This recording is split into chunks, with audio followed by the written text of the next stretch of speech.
everyone, and welcome back to Just Deal With It. Happy Tuesday. Today, we have a great topic, which is raising girls versus raising boys. And we have an excellent guest that's a friend of Shanae's, Kerri, joining us today. And I'm going to let Shanae introduce her and take it away. Thanks, Tam.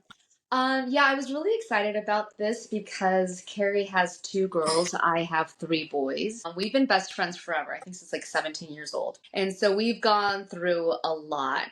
And I've gotten to see the differences with boys and girls, but also it could be with girls and girls, right? Or boys and boys. And the reason I say that is because Kerri having two girls, her first one is very girly. So, like, when I talk about raising girls versus boys, I look at this more as like her older child versus like typical boys that you raise. When you look at her younger child, she has so much energy, more of that, what we would say in the therapeutic world, that male energy, masculine energy. And a funny story about that was, well, funny stories, because her younger daughter has plenty to give her mother. But funny stories were like, Kerri would call me. It's like, I don't know what to do. Her younger daughter one time walked up with like poop on her hand and on her mouth because it was the dog poop. And, that's typically what you would see a boy doing, like just being all mischievous and stuff. But no, her younger daughter would eat pennies. I remember you're like, there's a penny in her poop. And it was like, I forgot about that. That is great. I cannot forget these stories, and that's what came to mind when I was like, she like just played the boy role, right? And there was one time when we were still living in California, and she was like, I don't know what to do. And I'm gonna just bring her over. She needs to be around boys. Like she needs to expend that energy. And she did. She needed that, right? So I don't want to like peg boys and girls into these categories, but the majority are really in these categories. So I thought talking about this, especially being a ballet mom and now dealing with like these other moms that have these girls and they're going through their teenage years and the hormones, I'm seeing a huge amount of difference in how they are. So Kerri, I'm going to want us to talk about the perspective of when they're young, your older daughter would be like the typical girl. They're playing with dolls, blah, blah, blah. And I want to bring in your husband into this because how men treat boys differently from girls. What are boys allowed to do? What are they not versus how we allow girls to, right? Especially in the dating world. So, Kerri, I just want to hear about you and girls, what it was like to raise the girls. And they're so different. Sure thing. Well, I'm in the thick of it. I have 17 and 14-year-old girls, so teenagers. And the way I think of it is, and I've done a lot of reading about this, and it's kind of like an arc, I think, with raising girls. When they're little, they're really close with their mom, and then they come and they become teenagers, and they get sassy.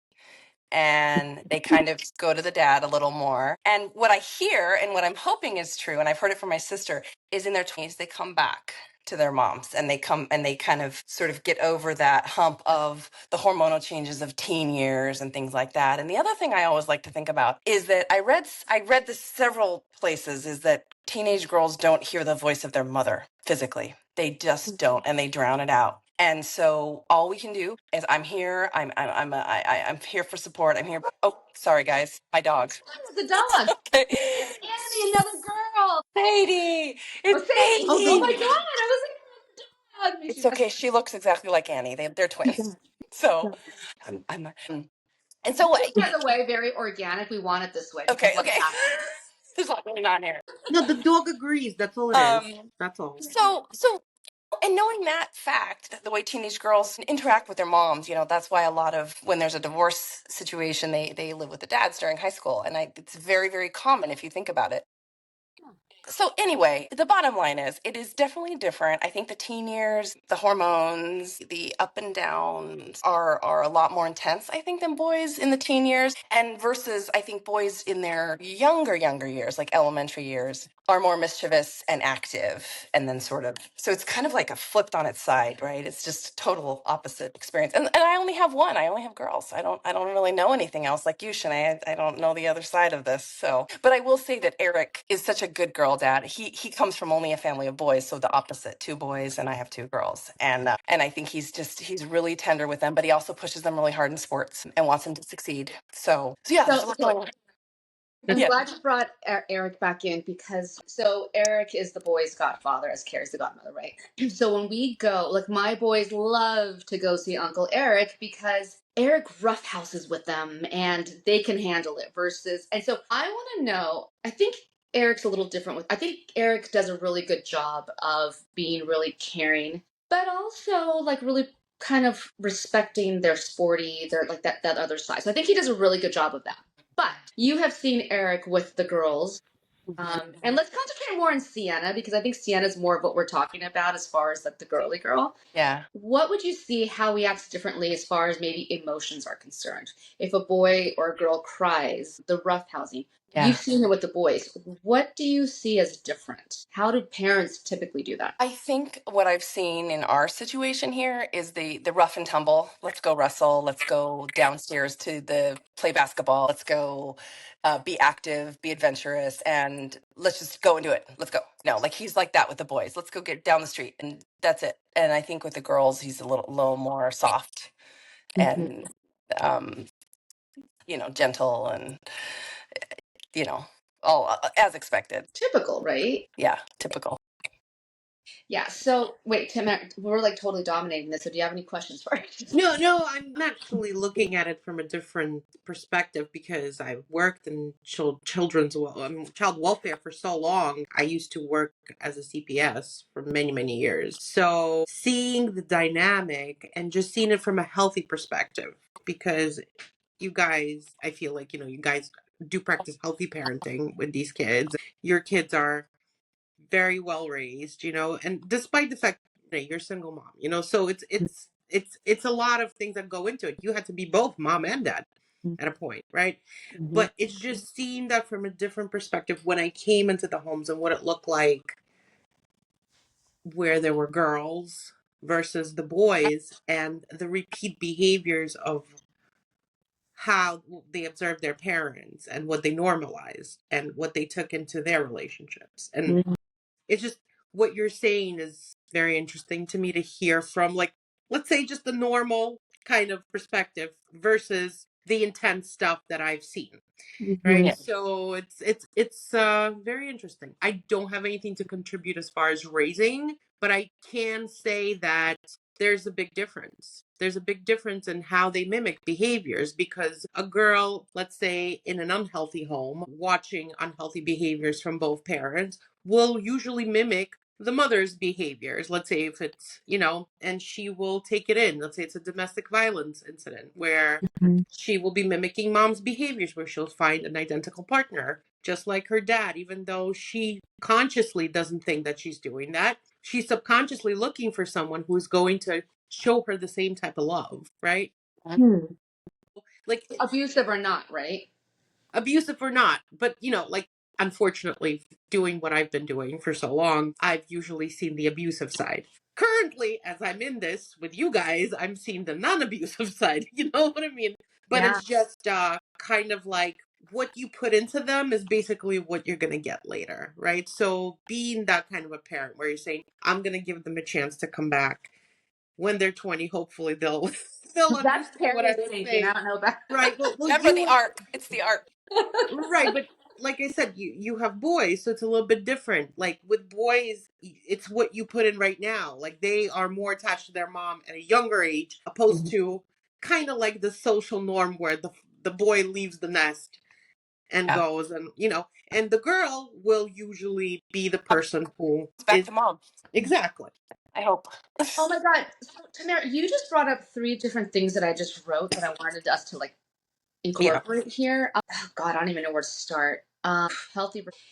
You mentioned that I'm a single mom, and so I've always tried to have male figures, like friends, male figures, in my boys' lives. I have to tell you that, like, so Carrie's got like that perfect like nuclear family, right?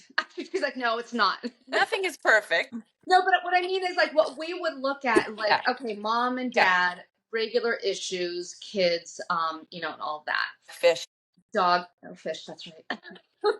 A couple squirrels and lizards, but whatever. But and so you brought up a good point, Tamara, with me being a single mom and the struggles that I find with raising boys to be men without a man in the home. Yeah. Now, you brought up you've seen abusive situations. Mm-hmm. So, there are women that do leave the men, and how do those boys come out? I have a lot of patients like that I work with that are single moms. And then you have like these girls in abusive situations that would likely mimic what mom does. And if mom doesn't leave her abusive situation, there's that perspective of what she's, continuing. So, Kerri, you have seen, I want to get into the emotions. When it comes to girls, how did you raise the girls as far as like when they cried? How did you treat them? How was that different from what you may think that Eric would say to a boy? Yeah, I think girls are a little more coddled when they express emotion and cry.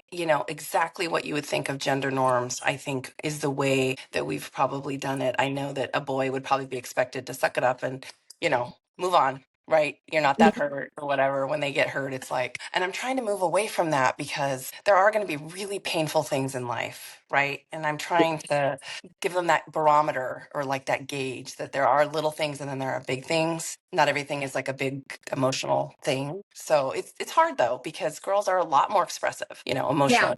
You brought up a good point because I have firsthandly seen, we've spoken about this. Her older daughter is very girly, very sweet. They're both very sweet, by the way. But I've seen you, and we've talked about how you tend to kind of like, oh, poor, and she's a little bit more coddled. Whereas the other one is really tough. And they're Yeah. both tough. But I've seen Kerri go, come on, get over it. You're fine. Yeah. I think it's a personality thing too, right? So it's a gender thing and then it's a persona thing too. I have two opposite kids, Very. Yeah. Yeah. Okay, It's so so now, interesting. Coming from the same family, having such different personalities yes, and completely Yes. opposite yeah. Yes. siblings. Now, your girls are teens. So we've talked about how when they're little, girls tend to be a little bit more coddled. Boys are like, get up, you're fine, get it together because they're becoming stronger, right? Or we think we're making them stronger. We move into the teens where I think things start to flip a bit. And you start to see the hormones, right? I feel like boys tend to go inward more. Mhm. They're not as expressive. This is my experience with boys. And when they do get expressive, it's because they're angry. Like they're finally letting it out. But all of that has been built in because society tends to have boys like, don't express your emotions. Don't, just suck it up type thing, as you said, Kerri. Mhm. What do you think is done with girls as far as their hormones and teens? And what do you see? So as you know, I have a house full of girls, even the dog. Everyone's a girl except for my husband. So the teen years, there's a lot of sassiness, a lot of moodiness, a lot of angst, a lot of things come out to the surface, and that has to do with puberty and hormones and everything. And I think we've tried to create a balance, honestly. I tell the girls sometimes when, they have periods now, right? Oh God. And I tell them, you guys, half of the world has a period. So when Mhm. you think of that, half of the population has this. Look, I know that's a kind of a harsh thing, but like you need to think of the bigger picture that it's not just happening to you, which I think is the way they feel, right? Mhm. Everything is just happening to me. And I think that's a common way that people react to things. Yeah, it's again talking about the arc. I'm kind of at the tip of it. I have my daughter's going to be 18 in the summer, and she's going to be an adult, and it's just like what I hope is that we've prepared them for adulthood. And I think that's every parent's hope. And I sometimes I really am hard on myself lately because they're growing up. And I'm like, I don't know if I taught them enough. I don't know if I did this enough or that enough. And then someone said to me, look, they were watching you. It's not what you told them. Like, this is how you do this or say this or that. What you were doing was modeling behavior and they were watching you. And so I try to think of that to like say, like, maybe I didn't tell them about this or teach them about that or whatever, but hopefully they're learning from behavior. And so I think about that a lot. Like I hope that they saw some of the good things I did versus what I told them and what I taught them. You know, Yeah. it's hard. It's very emotional having a daughter that's getting out of high school and becoming an adult. It's a roller coaster because you still think of them as babies and they're going to go out into the world. And so you hope that you prepared them enough, right? Funny They're you always say that. gonna be babies. I They're know. always it doesn't matter like when. They're gonna have kids, they're still gonna be I babies. know. I know. It's crazy how fast things have gone, Shanae, right? Got it. Well, we were just talking about it a couple days ago, and her older daughter's going to go for a gap year, and I was like, "Wait, what? Like, when did this happen?" Yeah. Yeah. This brings up another point, and when after we're done with this, if you're okay with this, Tamara, I'd like to move into the moms and the reactions and what we feel as our Sure. growing up. But you mentioned some research that you had read. or heard about, Kerri, as far as how like literally girls do not hear. By the way, I have heard that with men not hearing women at certain like octaves, Ages. which But is it's only their moms they don't hear. It's only the moms. They hear the dads in the teen years, according to so some that's the research. question I have for you because, for example, let's look at in your situation. I know that Eric's a really hands-on dad, but do you think because I'm going to go into single moms where they don't have this option. Mm-hmm. Do you feel like you've allowed Eric to speak more in these years or maybe discipline them a little bit more in these years because you feel like they're not hearing you? Yeah, absolutely. I think he's taken a bigger role during this period of our life than when they were little. And I think that's a healthy thing. Male role model. And again, the moms sort of taking a little bit of a step back, I think, with the daughters during this time. And then they come back around, in their 20s typically. I know. So, what would you recommend to a single mother that doesn't really have that option? Like, what could she do? I think of single mom. I honestly, Shanae, like I have so much respect for single moms. I can't even imagine doing this alone, honestly. But I think like what you've done is I think I do think that girls and boys need both genders in their life as role models. And I think what you've done is good and having friends and uncle, your brothers and in around the boys and sort of they can look at those behaviors and model those behaviors. But I do think that two genders helps the kids sort of create that balance. Yeah. I mean, I will say that as much as I have, Tamara, I mean, we've known each other forever too. So you've seen, just like Kerri, what I've done with the boys. You know, good or bad role modeling, and Kerri, you know my ex, so you know what I'm talking about. Good or bad role modeling, it's really kind of saddening or difficult to think about the fact that you can bring men in. Again, these were just friends. I wasn't dating for quite some time. And for some reason, it still does not replace the biological father. Right. Good Right. or bad role modeling, right? Yeah. My middle son, so my oldest has found a father figure in his uncle. My Mhm. youngest is starting to kind of realize that he's kind of wanting that, but he's got so many like great dads around him from the ballet world that I'm really lucky. But my middle son has to reach out to his father, like really needed that, right? And so even though a mom tries to bring in male role models for the sons or maybe female role models, whatever, I don't think it replaces it, unfortunately. Yeah. That's Yeah. been my And I also think I don't want to say like you've been both, and you've done a really great job of being both. And I think there are couples like gay couples where there's yeah, only one gender in the home, and I'm not saying that that's good too. I just like sort of having that balance of perspective helps as many people as you can have around your kids of different absolutely. It's backgrounds, more genders. about the energy. It's Yes, having that energy. that's what I'm trying to say. It's Yes, right. It doesn't matter as far as just the actual sex, but in right. the relationship, there's the energy. One Yes, is more motherly, one is more yes, fatherly. yes. It's a balance. There's the It's a healthy feminine balance for the and child to, masculine energy. Yes, exactly. of course, Yes. for the child to mature. But I do have a question for you guys as mothers. Like I know there's so many obstacles, especially 2025.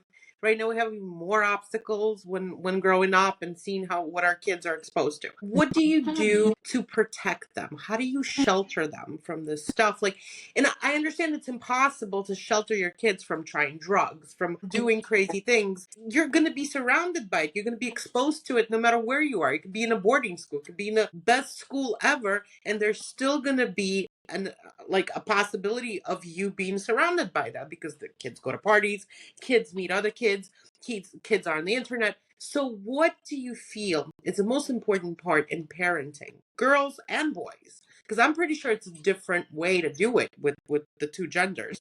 Yeah. What do you think is the best way to prevent them from falling over into this world? I'm going to have Kerri answer that first, unless you. He's like, That's a really good question. So I've taken actually, my husband and I are both on the same page. We've both taken the hands-off parenting approach, I would say, more or less, right? We've tried to, again, like model certain behavior, but, we've let them do a lot of things out in the world in terms of like taking public transit alone at a young age and doing things alone at a young age. Like we've tried to sort of push that, right, for that independence. So we've done that. Other parents would look at us like, what are you doing? Why are you doing that? Like, what? You're crazy. But we've done it so that they have a sense of independence and kind of know how to do things. But to your point, we've talked to them about drugs and alcohol and the damage it can do to your whole life, not just right now, but it's going to have a ripple in your life if you get hooked on drugs or if you. So we've tried to like say those things, but other than that, I think all you can do is just set a good example and you kind of have to let them go, in my opinion. Otherwise, they might even test it even harder. Yeah. I would 100% agree with Carrie. I mean, I just think we've grown up with the same philosophy, but I 100% agree. When I see parents, I have a friend of mine, mom of a boy and girl, and I see a huge difference in the way that she treats them, which is why I kind of thought about this episode.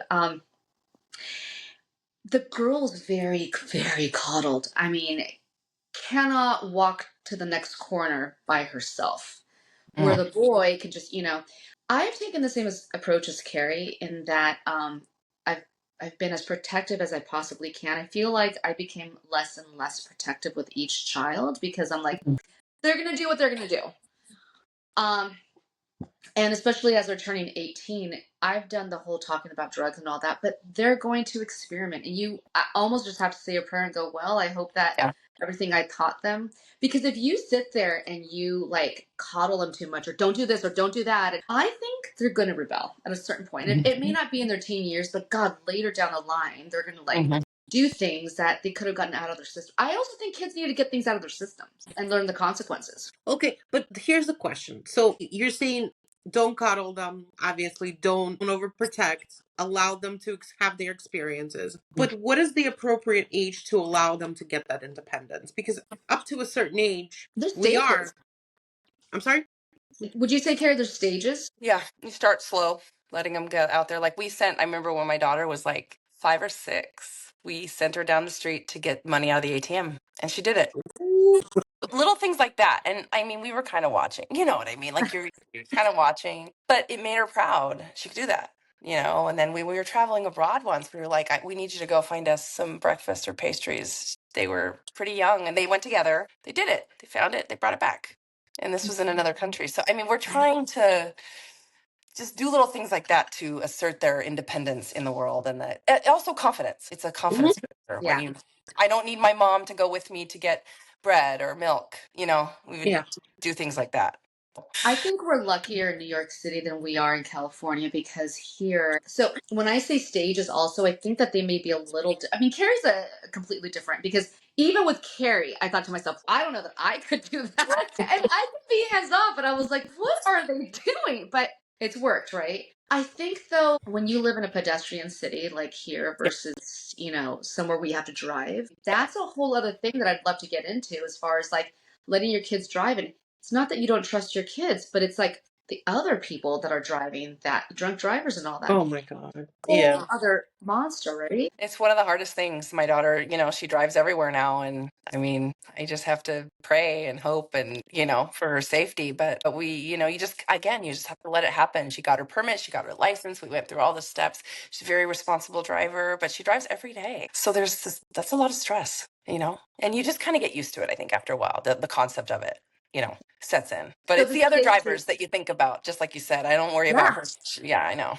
I know. But see, here in the city, so the stages that we were talking about, Tamara, I think for me it was like at 13. I mean, the city is a completely different beast. And for me, I was like, okay, fine, you can walk on your own. Okay, fine, you can, and at a very young age, they don't need a car to go to the movies or go hang out with friends and explore. But as a mom, and this is where I'm hoping we can kind of get into like these feelings what do you feel, Carrie? You have to start to let go. Like, what does that feel like to you? That's hard. You're losing control of something that you've had control of for most of its little life, right? Like, and you're loosening the reins, letting them, yeah, you got to let them go. And that's the hardest part. I think that's the hardest part of raising teens because they're moving to the next phase to adulthood. And yeah. How about you? I mean, it's the same thing for you. You've done it with 3. Well, almost 3. Well, no, I'm doing it with 3, but Well, he's at that very 11 is like where there's like a transition. I know, and it's like that. I had this nightmare actually last night. Yeah, talking about that. I had this nightmare because so he was really cute. Like a couple weeks ago, he wrote me this letter because he saw how his older brother was like acting and talking to me, and that's a whole other thing. How they talk to you, and Oh. like you have to reference, and you're just like, oh my god, like I'm not even engaging in that. And that's another thing. Like I think that when parents are arguing with their kids so much, I'm like, what are you accomplishing? You're really not accomplishing anything except for like this like Mhm. yell fest, if you will. I Yeah. think for me, what I've learned to do is to, and I think you've been really good at this too, Kerri, like not engage in their hormonal upheaval. Like Mhm. when they start getting hormonal, they cannot think rationally, like No. literally cannot think rationally. And Mm. so when you think about that, you're like, okay, you know what? I'm not going to engage in this. These are the hormones speaking, not the actual person. Mhm. Um, just kind of letting go with that. For me, it's been, I mean, I have one child that lives away in boarding school. And so when he comes back, he goes, I'm independent. I'm like, how independent are you when you need that money? But that dynamic's really hard because they are independent, like my 18-year-old, but they still need you for certain things. Mhm. And so I think as a mom going into this whole like what can parents, especially moms, do to kind of like maintain their themselves and like, oh my God, I'm losing my child. I have no control. I can't tell them what to do. They used to be babies and they used to be able to. I think that parents need to find a place where they can start to kind of like let go. You've Yeah. always done that, Kerri, which is why I wanted you on the show because I've always admired from a very young age. You've always been very good about these stages. But the importance of role modeling, I have to Yeah. say, and the attachment styles of our own parents, and then what we give to our. Kerri's parents were so amazing. Honestly, I'm sorry, but when you think of the white picket fence, we all have our issues. Her parents, just her father, unfortunately passed away, but her Sorry. mom is still very much alive, amazing, and it's her role modeling that you go, oh, this is why Kerri is the way she is. Oh, this is why her two daughters are the way they are. I think that when you grow up with an emotionally available parent, Mhm. that shows. And when you say the arc, Kerri, Mhm. they come back because it's safety. My mom's always been there for me. Yeah. Yeah. Yeah. Yeah. And It's that's what I hope. generational. Just Yes. like trauma, it passes as well. Just Yeah. like Exactly. a negative, positive does too. Like if my grandmother was that way with my mom was that way with me, whatever happens with my kids, it's gonna be passed down to them. Yeah. So Yeah. yeah. I think the goal is that they come back, they feel safe, they want to come home, right? When we're old, and they want to come visit us. So I think about that a lot. And because I certainly do with my parents, I've always tried to help them out and they're especially in the older, age. Okay, so now because your husband is from a family of boys and Hmm. you are the girl, I wanted to touch upon girls always come back. Boys end up, so I think they say with it, you gain a daughter and lose a son. Is that Hmm. what it said? Hmm. Hmm. So tell me about that because you get to have that dynamic. Well, I've seen it. I've seen it in my own family. I've seen, my brother lives away. And my sister and I have always been kind of close by, even like like distance wise, physically, right? My husband lives far from where he grew up. I live not too far from where I grew up. So I see it in my own family and with with my parents as well. So yeah, I mean, and I have two girls, so I'm lucky. I'm like, yes, they'll take care of me. They'll be around. They won't go away. It's not I'm like, always the case. It's not always the case, though, right? I mean, it depends, but I think by and large, it is pretty, standard for girls to be a little closer to home. Yeah, and boys, they say they fly the coop. I know. Yeah, I mean, I could say that from my own experience. I did not know my dad's side of the family at all Hmm. up until my mom passed away. Wow. My mom Hmm. passed away, it's going to be 3 years this year. Oh, I'm sorry. Thank you. And she did pass. That's when I started building a relationship with my dad's sister, with my cousins, with everybody on his end. And the reason for it is basically there was family dynamics where unfortunately, mother-in-laws, my mom never got along with his side of the family. So they separated, and I was the person in the middle, and I couldn't really betray my mom in that sense. Not really betray, but like it felt like doing that to her if I was going to go and have these relationships and her not knowing. So when she did pass, they reached out. They were wonderful. They were very supportive. So that's when I actually got to know my family, my cousins, their kids, all of this stuff. So yeah, I hear that. Like, so my dad had to leave his nest Yeah. to I've yeah. tried really hard to incorporate my in-laws, and like if I didn't though, and like I was like stay away, it would have been probably worked and it would have been different. But I've tried really hard to like incorporate them, so we're really close. My kids are really close with their grandparents on that side as well, and his family and cousins. And but I think that the wife or the female in the relationship has to make that effort, or otherwise it won't Yeah. likely happen. Yeah.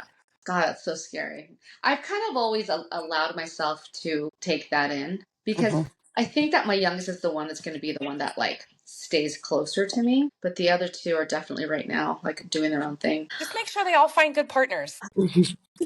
So this is a funny thing. And that's what I wanted to get into was, you know, you've really got to find a point where you're like, okay, I'm just going to get along with the daughter-in-law, whatever it may be. My oldest, and oh my God, poor Kerri, we were in Greece when we were going through some pretty dramatic stuff with my oldest. I really did not like his girlfriend. Not that she wasn't a nice person. I knew she wasn't right for my son. And I'm not saying he was going to marry her, but I think that girls or boys really mold each other into what a relationship is, starts teaching them, right? And then we have to worry about, as mothers of boys or girls, we have to worry about these people they're dating. Are they being abused? Are they treating them right? What are they? Because kids tend to want to, you know, satisfy their boyfriend or girlfriend, and sex is a whole other topic. So when we were in Greece, I mean, I just fought tooth and nail for my son to not be with this girl. And I mentioned Greece because a lot went down when we were there together.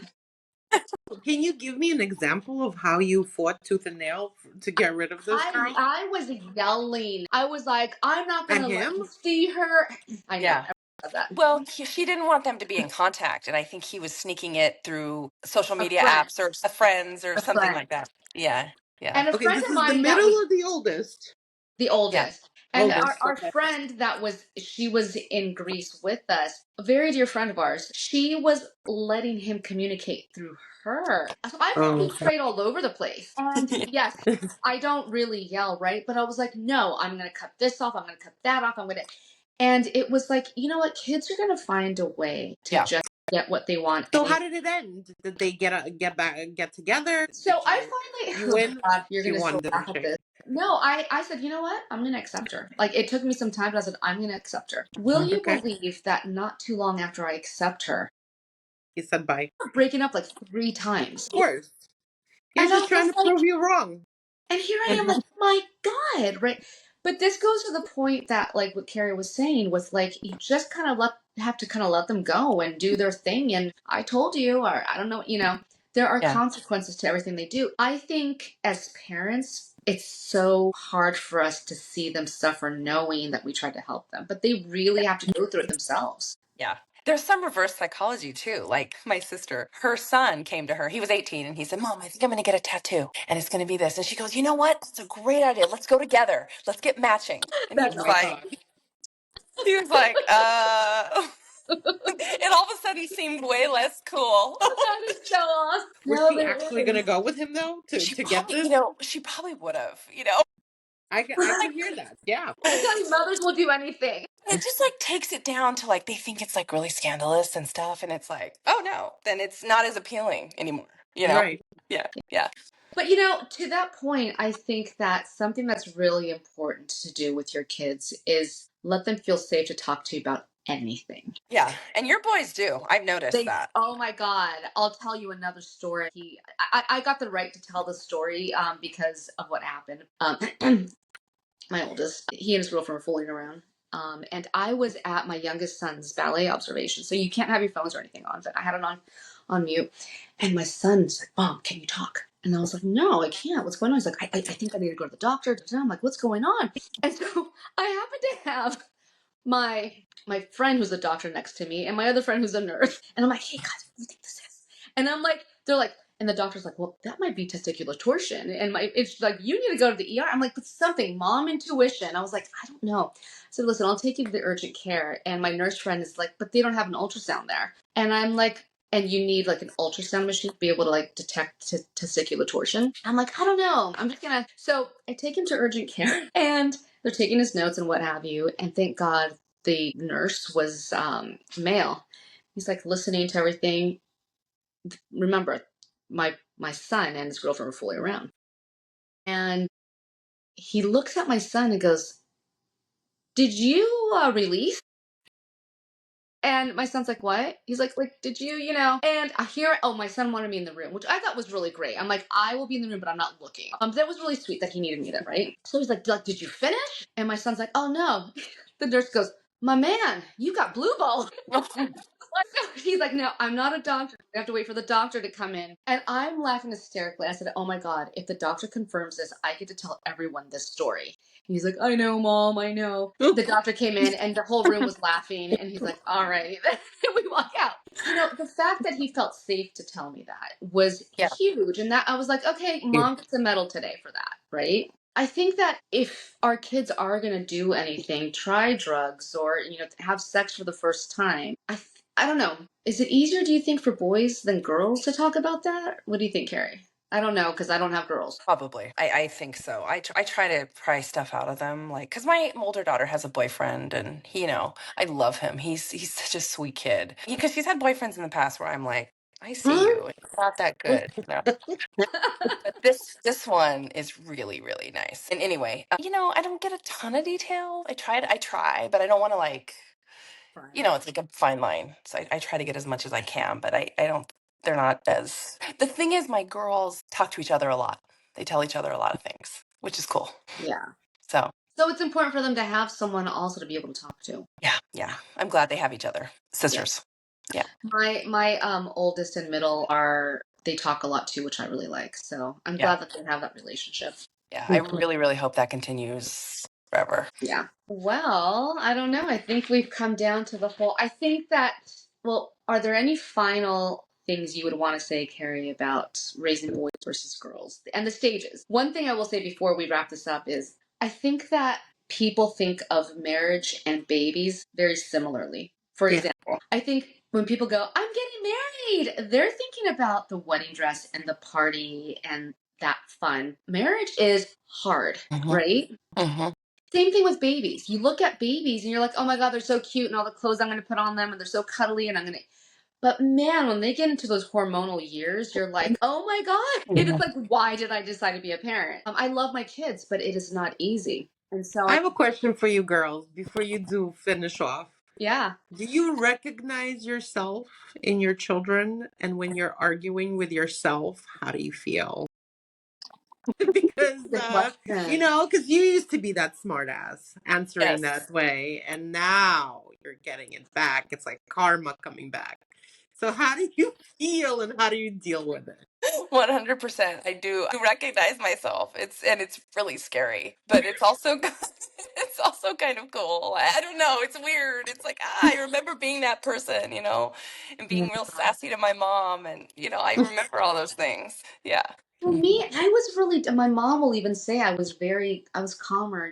There were a couple instances where I was really tough with my mom. Yeah. And I do see that in my boys. The funny thing I tell my boys a lot of times, they're like, I hate you or whatever. And I'm like, that's fine. Go tell your therapist that. You're going to hate me many more times. And it doesn't even affect me because I know it's the hormones speaking or, Mhm. whatever agitation there is for them. But Well, so, sometimes they're supposed to hate you in certain Yeah. And situations. They it's, have to.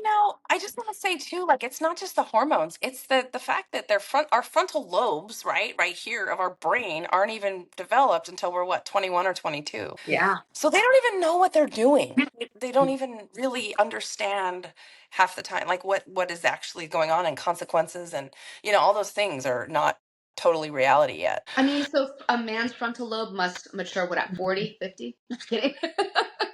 Yeah, right If there. it ever does. I got 3 of those. Oh my God. Yeah. So, no. Okay. So we can wrap this up now.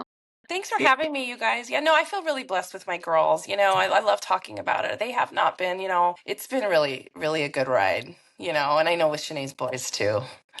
What would be your final thoughts to parents as far as, what to expect, what to do, and what to look forward to? Oh, that's a tough one. Honestly, this is the biggest cliche you guys ever in the whole world, and you see it all the time about how the days are long and the years are short.